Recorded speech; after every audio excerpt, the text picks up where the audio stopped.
அவே அல்லு Arjun, power star Pawan Kalyan, எல்லாரும் ராம் சரண் எல்லாம் சேர்ந்து தெரிவாங்க.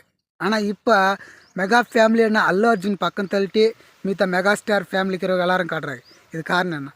ஏபியில் எலெக்ஷன் நடந்தபோது அல்லு அர்ஜுன் ஒரு ஒய்சிபி பார்ட்டிக்கு சப்போர்ட்டாக பேசினார். அண்ட் வீட்டுக்கு போயிட்டு வந்தார். அப்பலேருந்து கொஞ்சம் கொஞ்சமாக ரகல்னேச்சு. அண்ட் எலெக்ஷன் ஆகிட்டு பிறகு அங்கிட்டு கூட்டமையாக இருந்த பார்ட்டி கெலிச்சிச்சு. அதில் கூட்டமாக கெலிச்ச பிறகு பவன் கல்யாண், பவர் ஸ்டார் பவன் கல்யாண் பிரமாண ஸ்வீகாரம் அதில் எல்லோரும் வந்தாங்க. பட் அல்லு அர்ஜுன் ஃபேமிலி மட்டும் வரல. அங்கேருந்து கொஞ்சம் விடிஞ்சிருச்சு, 2 பேர் செப்பரேட் ஆகிட்டாங்கன்னு பேசி நிற்கிற போது அண்ட் அதே அப்படியே நடந்து நிற்கிற போது அந்த புஷ்பா 2 இது போஸ்ட் பண்ண ஆகுது. போஸ்ட் பண்ணானாக்கா இதெல்லாம் பவன் கல்யாண் வேறு தான், அதனால தான் செப்பரேட் ஆகிட்டாங்க. ஒரு அப்பு மெகா ஃபேமிலின்னு எல்லாரும் சேர்த்து காட்டுறோம். இப்போ பவன் கல்யாண் வேறு அல்லு அர்ஜுன் வேறு காட்டுறாங்க. இது நல்லது கிடையாது அவங்களுக்கு. And same time Pushpa 2 post பண்ண அப்போ வந்து Allu Arjun vs Pawan Kalyan fans and mega family vs Allu Arjun fans and இது நான் இந்த வீடியோ பிடிச்சா லைக் பண்ணு. இந்த